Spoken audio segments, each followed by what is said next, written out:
I do want to say before we start the Q&A, and I'm mostly going to just throw this right to Q&A. I have very little to say, but I just want to take a moment. We all talked about this backstage, and it's so important. The last words you saw on that screen were for Christopher. Can we just hear a little something for Christopher Hitchens?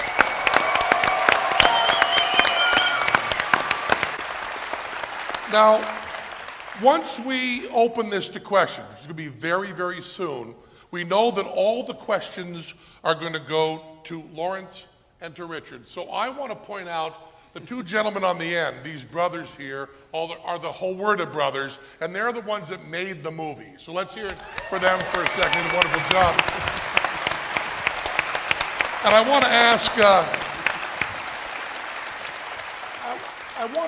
y'all, so you at least get one question in, because no one's going to ask you anything from the audience. I assume you started out pretty like-minded to Richard and Lawrence, but having heard the number of lectures that you heard and following them around with cameras, what did you feel, each of you, was the biggest change in experiencing that community and that world that you traveled with kind of all over the world? Why don't you go first, because you have the less good hat. All right. What was the, wow, you should have asked me that before we came out here. I didn't think about that one. What was the, well, I mean, obviously, I don't think any of us were prepared for the Reason Rally. I mean, that was a big thing. We were all surprised and just shocked when we were there. Hard to explain what it was like, but it was this feeling of just that many people and so young and enthusiastic. I mean, we all know that obviously there's more of us out there than we all think at first. But the Reason Rally, I think, just blew us away. It was an experience you couldn't explain to somebody if they weren't there. I mean, we tried to capture it in the film, but I don't know that there'll ever be another event like that. It was eye-opening. It really was. Well, for me, I guess just a little backstory. We both grew up in a very Christian household. And for me, anyways, it kind of just, when I left home, it just kind of faded away more than anything. But I think the biggest thing that I learned was kind of just the being honest with people, intellectually honest, and being able to say, I don't know, to something, and that being okay, rather than needing something just to say something. Well, they made a great movie. Let's hear it again for them. Yeah, they did. And it's like the Beatles in 1964. I can't tell them apart yet, but they are the whole word of brothers, and I'm happy with that. By the way, I just want to let people know that people often confuse Penn and I. So anyway, sorry. Well, can I just, since much of the time we were actually talking science, I mean, Lawrence is a physicist, I'm a biologist, and I like to think that we had a kind of mutual tutorial, and one of the questions that I would have asked Lawrence, if it had happened, would be, what about gravitational waves? You want me to answer? Well, briefly. Okay. Before I do, let me say that a bunch of people have asked that, but it's always a thrill to be with Richard, but every time we're together, I learn something. And so we were together a lot during the shooting of this film, but I always learn things. And we do spend a lot of time talking about science, and so for me, it was just a complete pleasure. But gravitational waves, the neatest thing is, we've turned a lot of metaphysics into physics, because before, the earliest time we could see in the universe was 300,000 years after the Big Bang. The cosmic microwave background radiation, the afterglow of the Big Bang. Because before that, the universe was opaque. You couldn't see past it like you can't see past these walls. But gravitational waves interact so weakly that they could make it through that opaque universe. So if we could see them, we're seeing a signal of what the universe looked like when it was a millionth of a trillionth of a trillionth of a trillionth of a second old. And we're really seeing back to the Big Bang. And that is just so amazing. And I'm happy, among other things, that I kind of predicted it. Anyway. Okay. I know you all want to talk to these guys right away, so let's start right away with questions. So my job from here on is just to point. Let's start over here. Is that where the microphone is there? Hello? All right, great. Wonderful film. My question is quite simply to anyone who wants to answer. It's about the role of celebrities and celebrity culture. In the film, I see that you had several celebrities that were doing interviews in the beginning and at the end credits. I'm curious about how that process came about and what you guys are doing moving forward, because frequently, celebrities are tastemakers in our society. So I was just curious about that whole process. Well, I mean, that's what you said there is exactly the reason why we wanted to include him, is because a lot of people know what Richard and Lawrence think about these things, but to see somebody like Cameron Diaz up there, who you may not know, shares these kind of ideas. And Cameron's not an atheist. She's kind of more. She's a fan of science. She's a very big fan of science. She's come to my lectures, and she's a real fan of science. Yeah, but she's more kind of like, she believes in kind of Einstein's God almost. She's very close to there, but not quite. But we thought showing some of those folks, showing role models from other walks of life, not just scientists, would help to maybe reel a few people in to start thinking about these ideas that haven't or wouldn't otherwise. Let me add, one of the reasons of making a movie or doing something like this is to try and reach a broader audience. In particular, we hope a large set of people who've never thought of these questions. So there are people who know Richard and me, and they're going to come to the movie. But what is really hopeful is that people may be attracted because of some of the celebrities, but more importantly, it's not too surprising that Richard and I are fans of science, okay? But what I think is really neat is for people to see that their cultural role models are also fans of science, and are interested in it and know something about it. And I think that's a message that I think both Richard and I want to express, is that science is part of our culture, and everyone should be interested in it. And another point that is really, Christopher Hitchens makes this point in God Is Not Great. He doesn't make it quite this impolitely, but you don't have to be smart to be an atheist. And that's what I've been trying to prove. You don't have to be as smart as these two to say, I don't know. And I think having people up there that are out of the sciences, but love what comes from the sciences, and also are able to say, I don't know and won't follow these rules, and have that kind of self-possession, is a very important point to make. And I know I said that in a way that was a little bit funny, but there's no joke intended. You don't need to be Wile E. Coyote super genius to realize that these fairy tales are not true. And Richard, the other thing is, in the movie, I think you see that we're both also happy not to know, to learn from each other. Be interested in science, but not, to be in awe in some sense of what other people are doing, I think is great. Yeah, anyway. Jim, my question is for the Hallwarder brothers. Oh, great. In the scene, it really is. In the scene where Richard Dawkins is in his hotel room,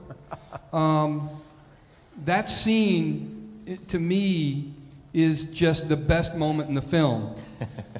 And I'd like you to maybe talk a little about how that scene happened, what was going on there, and the way that you hung on the nightmare that he was going through was just genius. Thank you.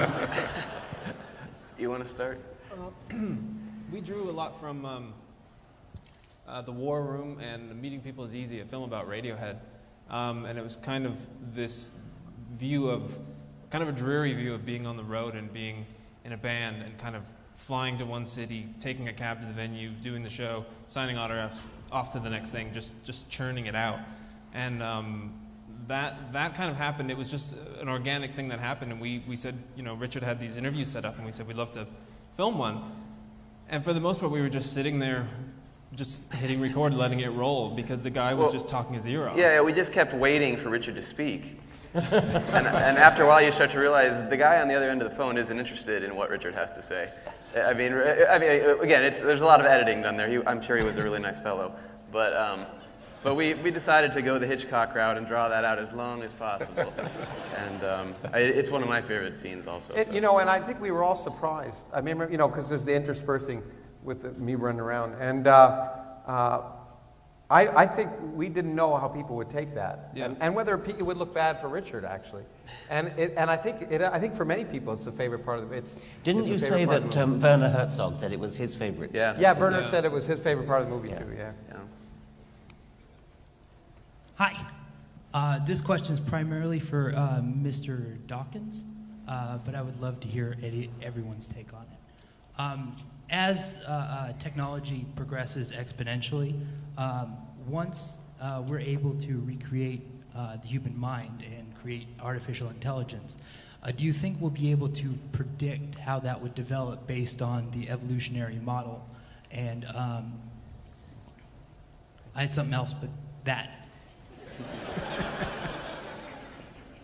I doubt if we would predict it from evolution. I mean, this is a fascinating question, is whether computer technology is going to replicate human minds and whether they will be conscious. There have been various bets taken. There was a bet some years ago about whether a chess program would beat grandmasters, and that took a bit longer than was expected. Bets about artificial intelligence are taking longer than expected. I have no doubt at all that eventually computer intelligence will mimic human intelligence and will be conscious, because there's no reason to suppose there's anything other than a different kind of computational machinery, a very different kind, but it is computational machinery inside the brain. But I don't think I would use evolutionary expertise to predict which way that's going to go necessarily. Evolution doesn't plan for things. So, but I think what's pretty clear is that when computers, I agree with Richard, when computers become aware, self-aware, which I think is inevitable, and my Mac will before a PC, but anyway, So you are religious. Yeah, that's right, yeah.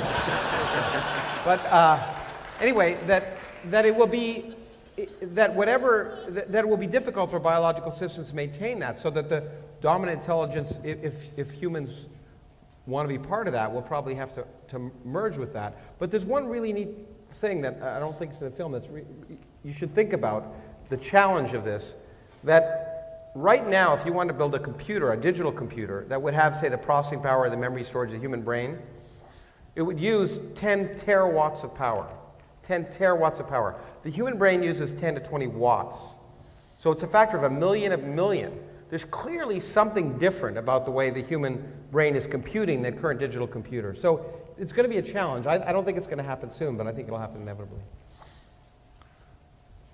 This question is primarily for Professor Dawkins. In the film, it was alluded to the fact that natural selection does not plan ahead to have a positive outcome. But I would like to challenge something about that. The laws of physics have been used in cosmology to predict the future course of the sun, the universe, and many other things. And I'd like to throw out the idea that evolution also follows the laws of physics and therefore has possible outcomes and possible future courses and roads and so on that are predetermined by the laws of physics. Now, I'm not saying the outcome's predetermined, but is it, Professor Dawkins, do you think there's potential for science to analyze these possible future courses of evolution to help mankind avoid bad forks of the road? We're talking about two different things here. You're talking about the potential predictability of the future, which I think is a very interesting question, and I agree with what you're saying. However, what I was talking about was something rather different, which is that there is no foresight in natural selection, because there's a very common fallacy that people, since natural selection produces outcomes that are good for the animal, it's very tempting for people to think that there's something all-wise, all-powerful about natural selection, that somehow it can look ahead and take action, say, to prevent the species going extinct, something of that sort. Natural selection cannot do that. Natural selection is a blind, meliorizing force. It just chooses the best outcome of available ones. And that means that it cannot look ahead and foresee what's going to happen and take action to prevent disasters in the future. Now, humans can do that, at least potentially. Humans and our culture and our computers and our science can look into the future, can predict the future, not very perfectly at the moment, but I accept your point that there may be a science of futurology of the future, in which case we can do something that natural selection could never do. Let me add, because people Well, quickly the learn guys when over people here. ask Richard questions, I answer them. But that I think to get to the other part of your point, it's just a lot more complicated. The reason I'm a physicist is because it's easy. I mean, it's the easy stuff. Biology is much harder. It's much more complicated. And therefore, it's much harder to predict. It's hard to predict. You can't predict where all the molecules in this room are. And, you know, think about the number of cells in the human brain. So it inevitably, I think, is the laws of physics and the laws of nature are determined. They're completely deterministic, even including quantum mechanics. But it's so complicated that I think it's very hard to imagine what this complex system, or model what this complex system is going to do, in my opinion, as a humble physicist. So I was answering the wrong person, wasn't I? Yes. Yeah. He's overstaged. In future, can anybody wave when they're asking? Yeah. Okay. You can't tell I'll where it's also come- try to point. Let's go over to stage right, over here.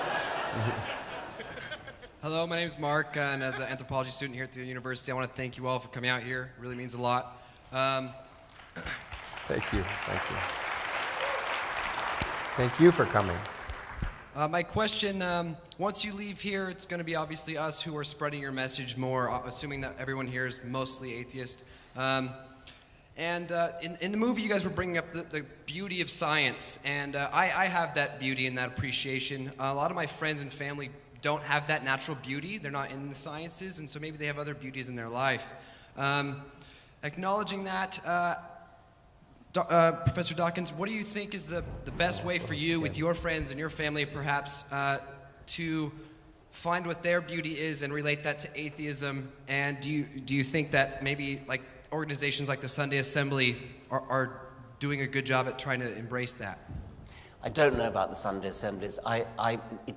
It's not my way of doing things, and I haven't been to one, and I don't think I'd be that interested in doing that, but I fully appreciate that some people do.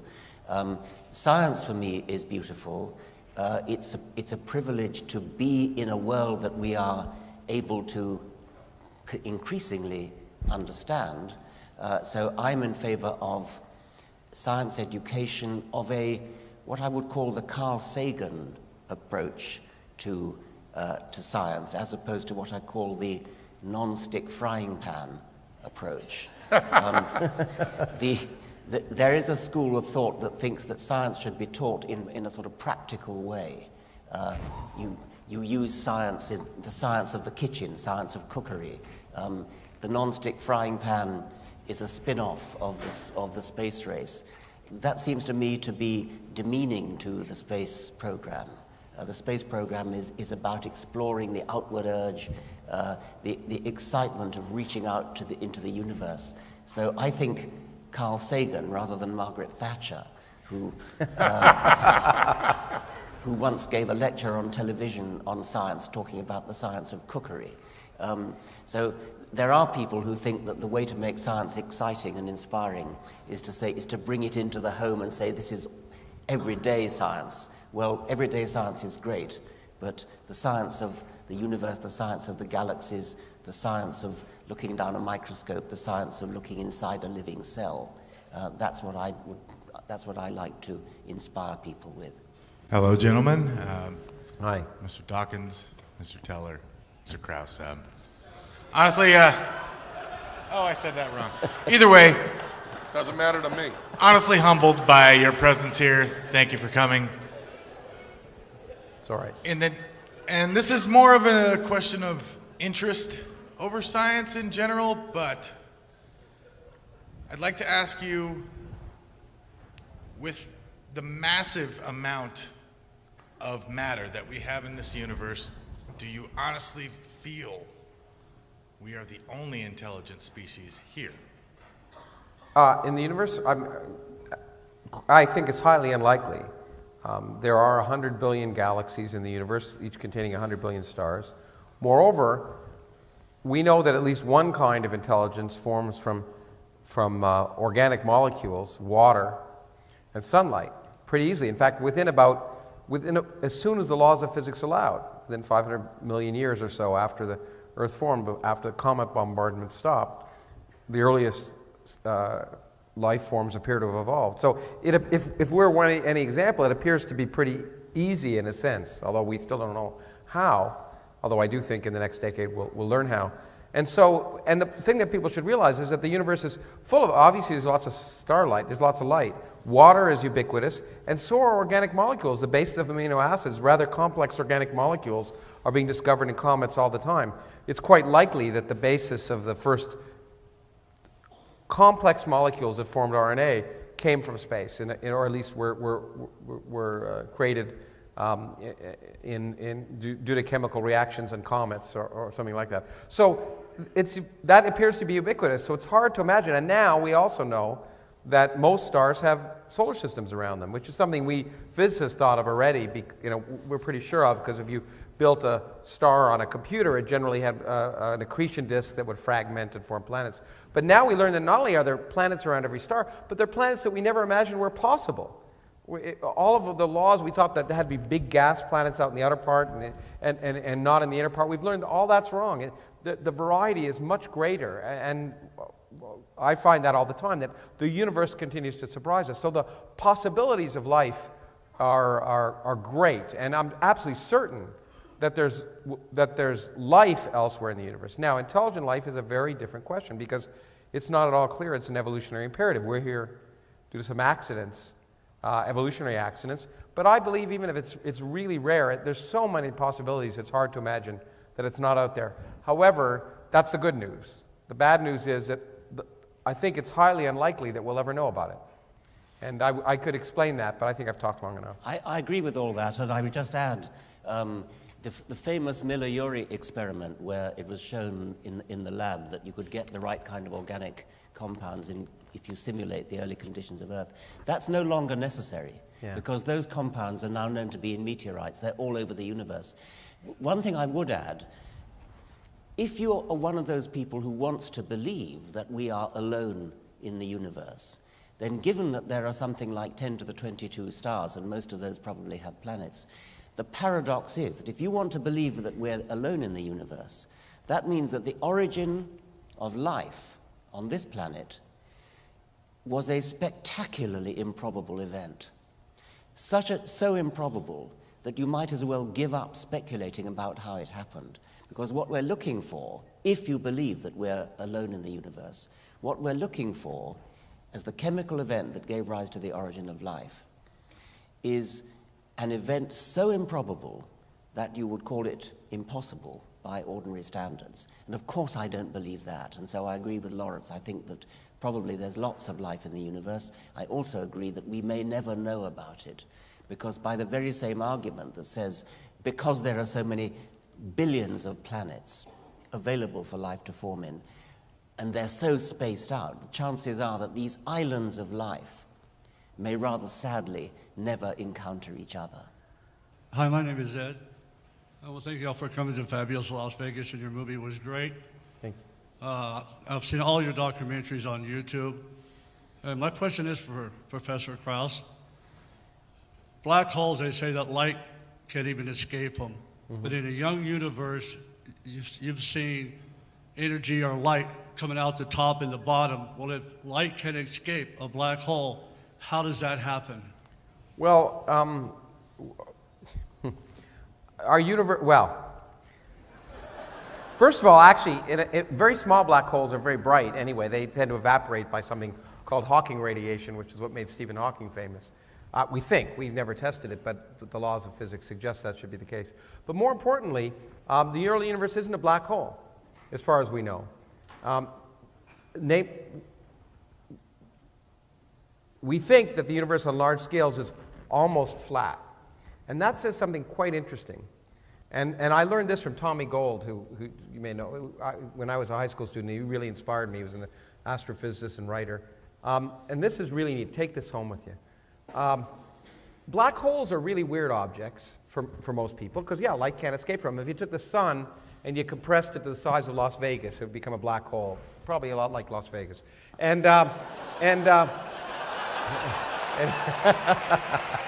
Anyway, but every teaspoon would weigh millions of tons. That's what people think of black holes like. But the properties of black holes change. If you had a black hole of the mass of our galaxy, it would have the density of water when it became a black hole. So it's not so unusual. And here's the neat thing.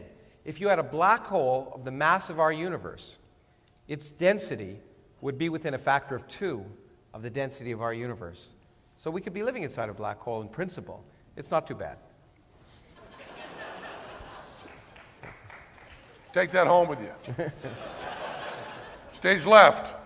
Thank you, gentlemen. I have only one question for the panel in 23 parts. But seriously, I actually changed my question because there was a point in the movie where Professor Dawkins mentioned taking back certain terms like morality and intelligent design. And one of my pet peeves is the misuse of the term theory. And I want to know what it's going to take back that term from the colloquial meaning of a guess and bring it back to its true scientific meaning of peer-reviewed proof. That will take a miracle. Richard, do you want to? I mean, one thing is that we have to be careful when we use the word theory.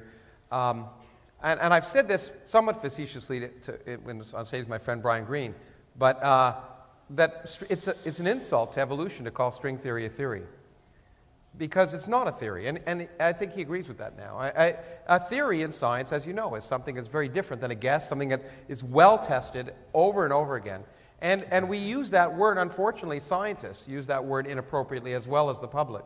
We have to be very clear that theory is the highest thing you can attain. Quantum theory, general theory of relativity, evolution. So I think we scientists have to be more careful.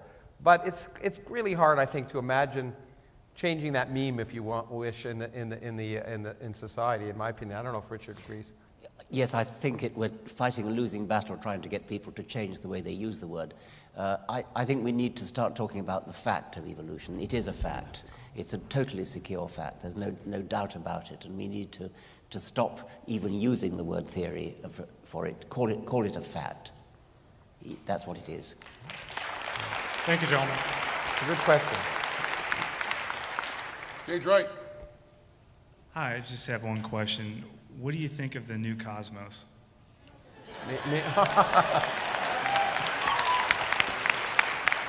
Well, the honest answer is I haven't seen it. Okay, Neil's a good friend of mine. I don't have TV. I don't have cable. The other answer is that I talked to Annie. Here's $100. Get cable. Yeah, that's right. I'll take it. But I'm very enthusiastic. If you may have seen, I've written about it. I think it's a great thing that science is on TV, and it will hopefully help create more science on TV. It'll convince those idiots who program TV, who think incorrectly that science isn't interesting to the look at this. And every time Richard and I are going to be at a meeting at my institution on Saturday, and there are 3,000 people paying to come listen to science. And every time we do so, there's 3 million people listen to Science Friday.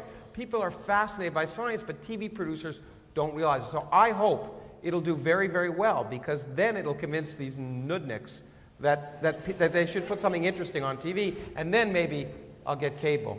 Well, but anyway. What he's really shown here is if you want to know about the definition of an astrophysicist, it's someone who writes about something he hasn't seen. Speaking of which, I hate to do this, but I warned you all that I had to go, and I actually do. My wife and I are going to something, and I don't want us to miss it. So I'm going to unfortunately have to leave, but I thank you all for coming, and I'm sure that. Thanks a lot.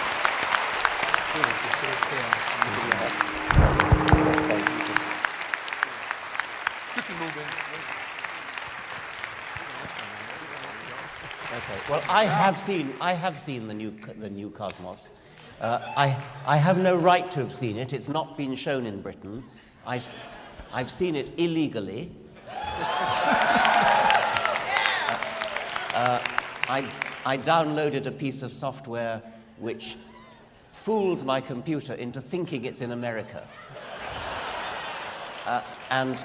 So I've seen the 4 episodes that have so far appeared. I think it's terrific. I loved the original Cosmos, and I think that Neil Tyson is doing a fantastic job. I think it's great. And now that Lawrence is gone, we can really talk. I noticed that neither one of the lines got any shorter when Lawrence left. Over here, stage left. Hello. So everyone here shares a huge appreciation for science, as we saw with the collapse for the cosmos, and science is the only game in town when it comes to describing the world. However, there's other normative distinctions that are left over.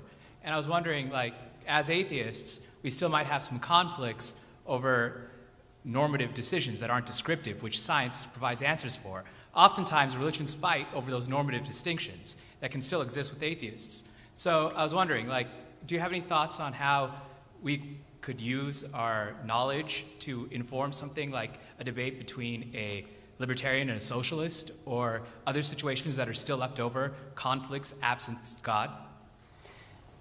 I think it's clear that science in itself cannot answer normative questions of morality, of the kind of society in which we want to live, political decisions like that.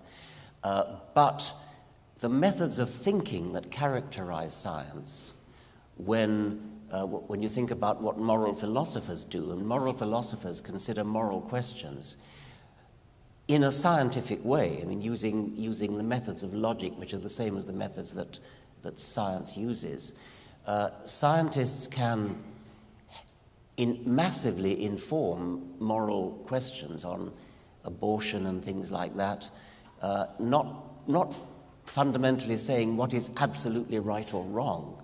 There probably isn't such a thing as absolute right or wrong. But what science can do is say, if you believe so-and-so, then you're being logically inconsistent if at the same time you believe so-and-so. So we can hugely edify moral discussions and political discussions by not just scientific knowledge, not just factual knowledge, but by the scientific way of thinking. And I wish that really all moral decisions and political decisions were informed by scientific thinking, rather than just calling on scientists for expert knowledge about facts. Call on scientists as well for expertise in how to think. What is the one scientific discovery you all would like to see within your lifetime? The nature of consciousness and how it evolved. Ditto. I was going to say longer battery life, but now I feel like a dick. Yes, stage left. This question is for Professor Dawkins. I'm a student here in molecular biology. I was hoping that you could comment on a quote from Charles Darwin. He said that a scientific man ought to have no wishes and no affections, a mere heart of stone. I was wondering what you thought about that. Yeah. I mean, I see what he meant. We have to take the facts as they are, take the world as it is, and dissect it and analyze it and report it and accept it, whether we like it or not. But of course, we are human, and we do have human emotions. And so I've never actually met a scientist, I think, who is that cold-hearted, and Darwin himself certainly wasn't. Hi there, Professor Dawkins. I'd like to say, first, it's an honor to get to talk to you, because I've been following you since I was about this tall. And B, I actually have that same program on my computer to watch iPlayer since being in America.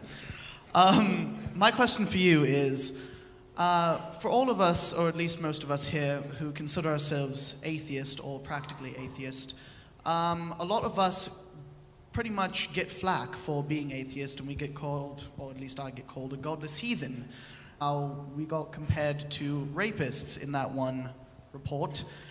What would be your plan, you think, to break the negative stigma and connotations to being atheist in society? I'm astonished. I've read the same poll that he referred to, and I've seen it, it's often quoted.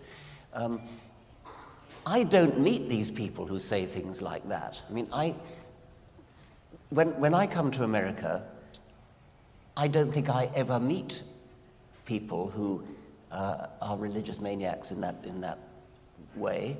I assume that the people that I meet and talk to are nice, intelligent people, and I assume that they don't believe in God.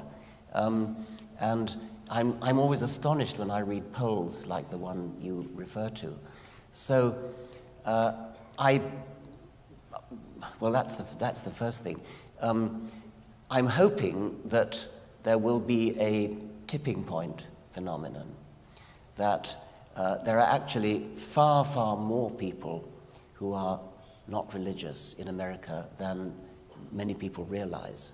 And there's going to come a time, I think, when when everybody starts to realize we're numerous. We're not alone.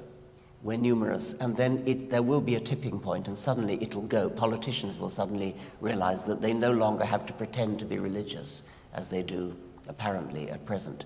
All politicians in America think they have to pretend to be religious. And they all say, God bless America, and things. It isn't statistically possible, I think, that all 535 members of the US Congress are believers in a supernatural being, as I think all but one or maybe all of them now pretend to be. They've got to be lying. We know they're lying. I mean, it's just statistically inevitable that many of them, maybe even most of them, I mean, some of them are quite well educated. So I think that when politicians start to realize that they no longer have to lie, and then there will be a tipping point, and then it'll go rather suddenly, rather quickly. I think it may happen much more quickly than most people realize. But you also have to keep in mind that those kinds of studies that say, how do you rank an atheist? How do you rank this? It's a very badly designed question. Christopher Hitchens said, we will never have an atheist president. We will have a president who is atheist. And that's a very important point to this, because if you'd asked people in 1980 if they would elect a divorced movie actor, they would have said not at all, but they elected Ronald Reagan. And the same thing that happened with the gay movement, there were some parallels that what will happen with the atheists, is people will start to say, would you love, respect, trust a person who was atheist, as opposed to would you trust an atheist? And those are two very, very different things. And I think that those questions themselves, it's the humanizing of the idea.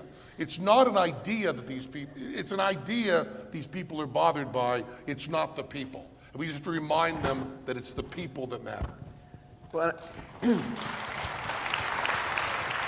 just want to say, I mean, that question is essentially the entire point of this movie, is to show that that change is happening. I mean, when you see that Reason Rally and you see that, I mean, it's an amazing thing. I think the work that people like Richard and Lawrence and all the other people who appear in the film are doing is helping, and everybody here is helping just by talking about these ideas. I think it all gets us there. I'm very optimistic about all of this. It seems to be going very well and very, very quickly. I mean, when I was in high school, it was very, very difficult for me to find an atheist to look up to, and now we're maggoty with them. I mean, just look at how fast the gay movement has moved. I mean, it's just, and something like that's going to happen, I think. Yeah, I think it's happening so quickly that when we look back on it, our heads will spin. Over here, Stacey. As a science teacher and in Utah, and someone who will debate the missionaries that show up at my doorstep, I often feel that I'm banging my head against the wall.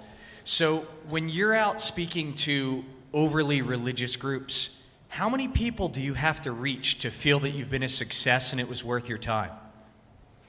I'm sorry to say that when I go out and speak, they don't come. I tend to find myself preaching to the converted, which is not a bad thing to do, actually. I mean, there is some value in that. But I don't, on the whole, get hecklers. I don't get people standing up and I mean, they heckle outside. They stand outside and hand out leaflets. But they tend not to come in and challenge me directly, which I think is a great pity. I'm told that the annual conference of the American Atheists is taking place in Salt Lake City this year. And so maybe you should go along there. How many people have read Douglas Adams's Dirk Gently's Holistic Detective Agency. It's a lovely... Remember, there's a character called the Electric Monk. And the Electric Monk is a labor-saving device which you buy to do your believing for you. And this particular Electric Monk has developed a fault, which, never mind about that. The point is that the Mark II Electric Monk, I think it was called the Electric Monk Plus, it goes back to the days when it was the Mac Plus, is capable of believing things they wouldn't believe in Salt Lake City. You know, I do end up speaking to people who are not atheists. I have been outnumbered many, many, many times. And what I had to learn, and it was difficult for me to learn, was the absolute inverse of what I said earlier. I had to learn, having been surrounded in my close friends and family by atheists, I had to learn that people who believed in God were also A-OK, and that the vast majority of them were kind and sweet and gentle and open-minded. And sometimes we forget that, because sometimes we like to brag about our hate mail. Sometimes we like to be macho and talk about how people hate us and how we're raging against the machine and we're fighting this whole powerful thing. And sometimes we do ourselves a disservice by pretending, by making jokes like that and pretending the other side is so stupid and making that kind of caricature. Because the same kind of thinking that says that an atheist is less respected than a rapist is the precise, it's not like it is the exact same kind of thinking that says that Christians are rednecks and all want to beat us up and we all hate them. Because the fact of the matter is, if you take all the people in the world and round off the numbers, all the people are good. The vast majority of people are kind. And I have sat in an auditorium with 200 Glenn Beck supporters, who I would think these people would consider to be the worst people possible. And you know something? They were wicked nice to me. And let's please never forget that they can be nice too. So, hate the sin, not the sinner. Ready? Okay. First, see? There are women in the atheist movement. See? And all of us are over here. First, I'd like to say thank you, Professor Dawkins, for coming to Las Vegas. I heard you on KNPR on our state of Nevada, which is our small radio station, and I felt very proud that we finally got to have an international scientist on our small state radio station. It was awesome. And also, I'd like to thank you, Mr. Jillette, for your perspective, your non-hard scientific perspective and sharing of atheism. My mother came out to me a year ago, said after being a Catholic for 40 years, she told me she was an atheist, and I was like, so proud. And I'm pretty sure it was because of watching you on YouTube, actually. My question is based on, regardless if you're atheist or humanist or whatever, we all have this sense of awe and this sense of, you can call it spirituality, when we look up in the sky or when we stop and we notice the birds singing. And we all kind of have a sense that there's something greater than us out there. And many religious people call that God. We sense it, they say it in a sense of faith. But I believe that, well, my question was actually for Dr. Krauss, but he left. But I really do want to hear your perspective as well, everybody else's perspective as well. Do you believe that there will ever be a time where, say, maybe the grand unified theory or how M theory works, and I feel kind of dumb about using that word theory now, thank you, that maybe there will be a time when spirituality and science can be married, and maybe there can be a scientific explanation for that spiritual feeling that many of us feel? I think the only problem is the use of the word spiritual. I mean, I feel exactly the way you feel, and you can call it spiritual if you wish. I wouldn't actually call it spiritual, but I would call it perhaps poetic, and I feel it very strongly. I feel it when I look up at the stars. I feel it when as I said earlier, when I look down a microscope and I contemplate the complexity of life, the prodigious complexity of every single one of your cells, let alone your whole body, that fills me with wonder, that fills me with a kind of poetic sense of uplift, which other people would call spiritual. And the only reason I would not call it spiritual is that plays into the hands of people who would then wish to say, well, then you must be a believer in the supernatural, something like that. I absolutely am not. I think it's actually rather demeaning to that sense of scientific wonder to import an idea like supernatural, which is not doing justice to the grandeur of it.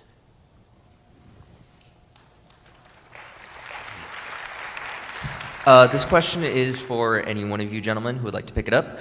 But as an atheist, what would you say to a well-meaning mother or grandmother who, while she says that she loves you no matter what, also claims to worry for your soul and stay up at night praying for your salvation? I would say I love you very much, unconditionally. There's no other job you have except to love your family in that kind of situation. You just have to, no matter how much love Christians can lay on you, you got to equal it and double it.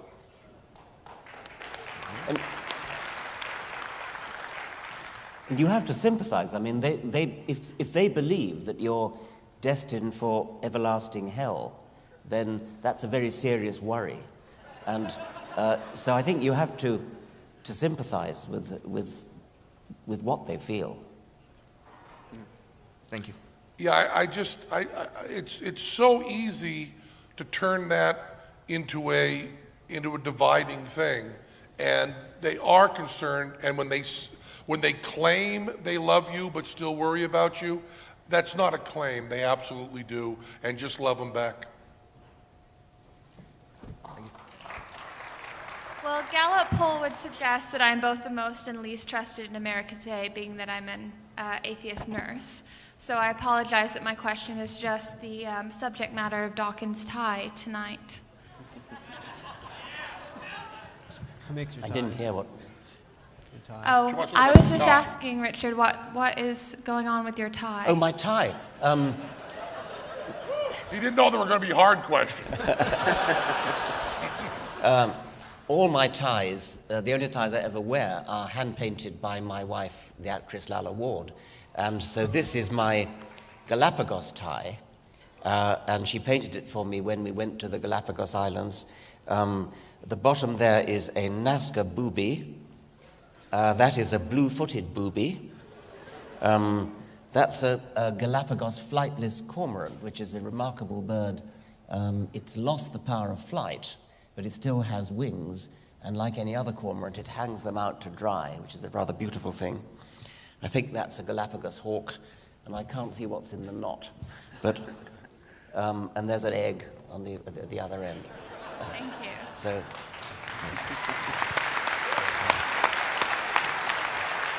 I have to say, we don't get asked a lot of the questions, but I mean, the benefit is just to be able to hear stories like that. And there was one moment, I don't know if you remember, when we were in Canberra in Australia, and we were at Lawrence's place or Nancy's place, and we were waiting for them in the car, and we saw these mud daubers outside the car. There was a mud dauber nest. And we walked out there, and you were looking at this one that was really high up, but there was one like right here, and I was like, Richard, right here. And you walked over to it, and you went, the female mud dauber goes out and grabs water in her, and you started telling me this, and then Lawrence came over and just said, we gotta go right now. Just interrupted the whole thing. They're magnificent creatures. You can find them, almost certainly around here. You find them under bridges. They build mud nests, which they're called organ pipe mud daubers. They look like organ pipes. And each one of these mud tubes is filled with spiders, which the wasp goes and hunts, catches the spider, stings it, not to kill it, but to paralyze it, and then lays an egg on it, and then puts a whole lot of them in these tubes, and then they hatch out. These are, they're just amazing. See, when Lawrence is gone, we can hear things like that. We're going to do 2 more questions, so there's a bunch more people in line. So if you have got the best question in this line, you should move to the front. If the best question in this line, you should move to the front, and work that out among yourself. If your question sucks, go back to your seat. Yes. Okay, so I hope this question doesn't suck, but it's the last one from that side. So if your question is not really good, the guys behind you are going to kick your ass. Okay, So now- I'll be quick. I'm originally from Belgium, but I live in Texas. And I'm wondering, why is the US still so much more religious than Western Europe, and what can I personally do about that? Why is the U.S. so much more religious? It's such a big question. I can only answer the comparison with Britain, where in Britain we have an established church with the Church of England. The Queen is the head of the Church of England. The church runs royal weddings and opening of Parliament and things like that. This means because there's an official church, religion has become boring. Whereas in America, religion is sort of exciting, because it's run on private enterprise and you have mega churches advertising with each other, competing with each other for huge congregations, tens of thousands of people going to churches, come to my church, not that church, and the tithing that goes on. So I think that possibly is one reason, but maybe the Pilgrim Fathers had something to do with it. Certainly the Founding Fathers didn't, because they were all as near atheists as you could be in the 18th century. Yeah, I think the freedom of religion is one of the things that let it go so wild, is just allowing everybody to have that. And I'm very glad that's the way it happened, because if we look at this thing as a laboratory, I think there's no doubt that the U.S. is moving toward the right answer. It just takes a while to think about things. Now, do you think that's a better question than you guys had? Otherwise, hit them. You had the best question in that line? Yes. It's the last question of the night. There's a huge amount of pressure on you. I just want to stress teach that. Public high school. I teach science. There's no pressure that's bigger than that one. Sorry, folks. I teach biology and I teach earth science, so I get it all the time. How can you believe in this or that or the other thing? Mine is a very practical question, Professor. You wrote in one of your books, I can't remember if it's Blind Watchmaker or one of the other ones, about a computer program you made that did evolution, that showed evolution. I can't remember which book it's in. Is that program available someplace? You had a friend of yours write a program that starts with a very simple creature. Yes, okay. It's in The Blind Watchmaker, and then it was again in Climbing Mount Improbable. I wrote it for the Mac, and I wrote it, and it runs on the old Mac before System 10. And I would love it if somebody were to rewrite it for modern I would love computers. it too, because it would give my kids an ability to play with it, to Yes. see it in a very real time. Yes. The hardest thing they have, whether it's an earth science or biology, is it's such a the change happens so slowly, Yes. and high school students have no anything. So if it was somewhere, I would love it if you could get somebody to do that. Lots of people have rewritten bits of it. I mean, if you look on the web, if you search for Blind Watchmaker program, search for biomorphs, computer biomorphs, you'll find that there are quite a lot of programs out there which mimic my original program, and so yes, you can find it there. But I would like somebody to rewrite the whole of the original one. Okay, your question was all right. The whole Werder brothers who made that film, Professor Richard Dawkins. Penn, Jillette.